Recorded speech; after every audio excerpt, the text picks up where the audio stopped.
Austria has participated in the ESC since 1957, just 2 years after the establishment of its public broadcaster, the ORF. And from the outset, the ESC was for Austria a very important platform to showcase what Austrian cultural identity is on an international scale. So for a country where the... Okay. It doesn't move.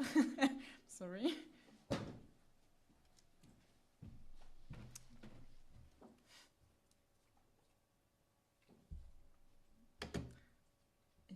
Si j'appuie sur le clavier.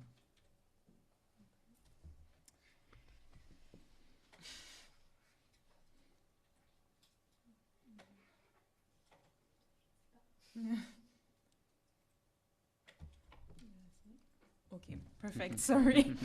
So, for a country where the recognition of music has been pivotal in shaping its national identity since the 18th century, the ESC has been a key tool, especially in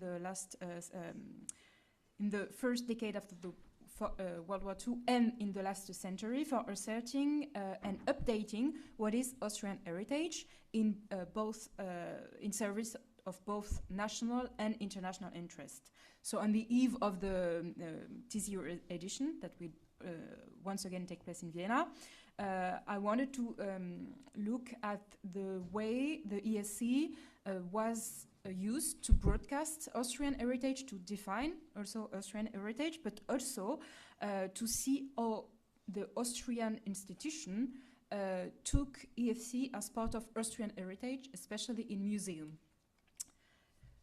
So after the World War II, Austria was occupied by Allied power for 10 years, ending in 1955, and the ORF was created a few months after the Austria regained its sovereignty, so in May, so it was created in August, and it was too short for the ORF to participate in the first ESC contest, but it was from the start of the ORF an important idea that the Eurovision, not only the Eurovision Song Contest, but Eurovision as a technique, was used to broadcast Austrian heritage across Europe. So the first Eurovision broadcast in Austria was the reopening of the Vienna State Opera, so it was also a very big deal for the ORF, the first big event that they organized live and broadcast. And after that, they couldn't participate in the first edition. They participated in the second edition in 1957, where they didn't really succeed. But it was important for the ORF and the Austrian state to play a part on this new stage, because Austria was having difficulties defining what was Austrian culture, what was Austrian as a country, distinct from Germany. So the Austrian entries in the 50s and the 60s and the 70s were always a way to showcase what was Austrian culture and focusing on a lot of cultural element of the Habsburg Empire, especially the Vienna style of living.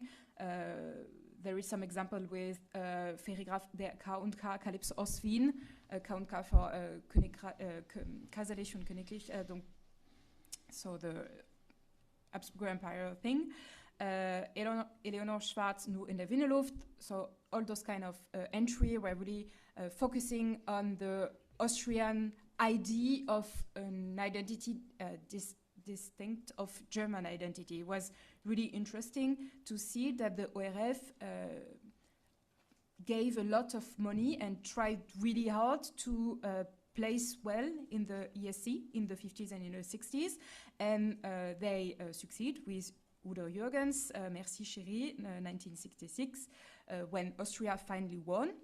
And it was really an interesting comment is that in the 50s and in the beginning of the 60s, and until the 70s, the Austrian press was not really measuring the Austrian success as ESC regarding the placement, only regarding how well Austria did in comparison to Germany. So if it were better than Germany, then it was okay, even if they were in the last places. In the 70s and in the 80s, the Austrian entries were always on this quest of historical rehabilitation, and there were a lot of entries in Austrian dialect, for example. When Austria won for the first time, the ESC contest was organized in Vienna, and the ORF didn't want to use the, at the time, new Wiener Stadthalle. They wanted to organize it in the Wiener Hofburg, the former palace of the Habsburger Empire. It was a real way to showcase the Austrian heritage. So the interval acts were hard focusing on the Wiener Walzer, on the very traditional music element of Vienna. And it was really this way of asserting an Austrian identity, both on national and international stage. After this first win in the 70s, Austria didn't do very well in Eurovision. They participate, but in the country there were not that much interest because they won once, and they were also having more. How do we say? The 70s had a socialist chancellor, and the focus were not on the rehabilitation pointed anymore. So in the 70s there were not a need to invest in the ORF Austrian entries for the ESC, but following big scandal in the 80s, especially the Waldheim scandal, so the former Secretary General, and that was elected President of Austria, that was revealed to be a former Nazi officer. It was a big scandal in Austria that impacted the vision of the country internationally. And also at the beginning of the 90s, the FPÖ, so the far-right party in Austria, gained a lot of political support from the people, and the reputation of Austria really suffered internationally. So they also it was the first far-right government in an alliance in a European country at the end of the 90s. So the need to rehabilitate Austrian reputation on the international scale was once more needed, and the ORF decided to invest once more in the ESC to offer a counter-image of the Austrian population and culture. So it was the idea of broadcasting a universalist and inclusive Austrian identity. It, at first, in the end of the 90s, beginning of the 2000s, it didn't really worked because the songs were really bland, about peace, artists unknown, no really creative input, so it didn't really work. But they tried after the ORF director changed 2011, and the Austria came back to the contest because it stopped in the 2000 with another approach that this time really worked well. That was to pick a really strong singer that was also showing the broad diversity of Austrian as a country. If you know Austria, you know that it's a really white country, but the Austrian entry were really diverse, which is not a reflection of the society, especially of the political compass. So that was a really interesting way to show mobilizing another kind of heritage that is a former multi-ethnic national Habsburg Empire.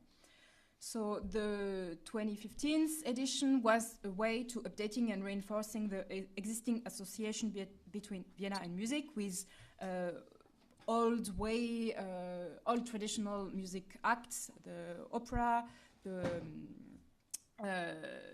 concert and everything, but also more recent acts. and it was also thing to showcase European and international scene. That is the start of the 2015 finale, which showed the Vienna's Philharmonic Orchestra playing the Te Deum from Charpentier, turning into the Ode à la Joie from Beethoven, so the European anthem, in the garden of Schönbrunn, that is the former summer residence of the Habsburg Empire. It is a way to say Austria was and is an international diplomatic city that still plays an important role nowadays. We'll cut it short. And another interesting point is that in the 2015 finale, for the postcard, 4 postcards ended on this region of Vienna, this kind of building. Most of you probably don't know what it is. It's the Vienna International Center. It's one of the headquarters of the United Nations organization. It is also a way to show that we are an international city. We are a country that is a neutral country that played also a role in the 2015 organization of the contest when Russia was booed and Conchita Wurst went on the green room to take the hand of Polina Gagarina when she cried. It was really a way to show we are a neutral country, we're a bridge between the West and the East, and that is what is Austrian heritage. It's to be a diplomatic actor. But the ESC is also now part of the Austrian heritage in official institution. When I visited 2 permanent exhibition of historical museum, the Haus der Geschichte Österreich, so the House of Austria history, and the Wien Museum of Vienna, I noticed that there were just in the 2 museum objects regarding Eurovision. So that is at the Haus der Geschichte Österreich, and that is at the Vienna Museum. Both objects and both display case are related to LGBTQ plus rights and fights, which is really interesting as a way to approach ESC in an official institution. What I found out is that it can be seen as an image transfer during a mega event, what was theorized by a lot of researchers, that the ESC is seen as a big fest for LGBTQ right plus, and that what the organizing the contest was a way to take some of those part of the image of the contest to Austrian culture.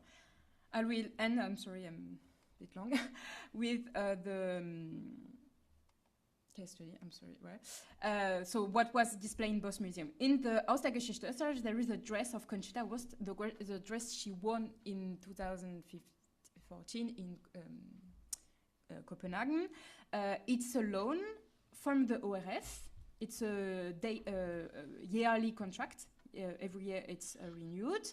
It is displayed in the part of Power of the Image section of the permanent exhibition. It was first thought to be part of the What is Austria part of the exhibition, but it was changed. And it's the single most discussed display case in the entire museum. There is part of the museum about Nazi time, Austrian fascism, but the only part that was really controversial was the inclusion of the dress. Also worth noting, it's the only display case that show an Austrian flag. There is 2 Austrian flags only in the museum. One is here, and the other one is the flag that was brought to the Mir space station by the Austrian astronaut. The second exhibition in the Wien Museum, it's also part of the permanent exhibition, the last part. It is the traffic lights that were commissioned by the city of Vienna to embrace the contest in 2015 that show couple, same-sex couple and woman and man couple. The lights are all around the city center of Vienna, but it was also included in the new permanent exhibition, which shows a lot of objects of the daily life in Vienna. So that was also an interesting addition. Since I have to finish, so I'm sorry. So for the next edition, it will be really interesting to see what will be broadcasted this time, or the heritage as an international city will be updated, because it's also a year in which a lot of controversy and political tension will be around. So really interesting to see what will be addressed. Also, the ORF director was just left his position last month because he was accused of sexual harassment, and the contest is being organized in a really frenzy way. Like a lot of people don't know what will happen. So that's really interesting to see how this new contest will be making a way to update the Austrian heritage. So thank you, and sorry for the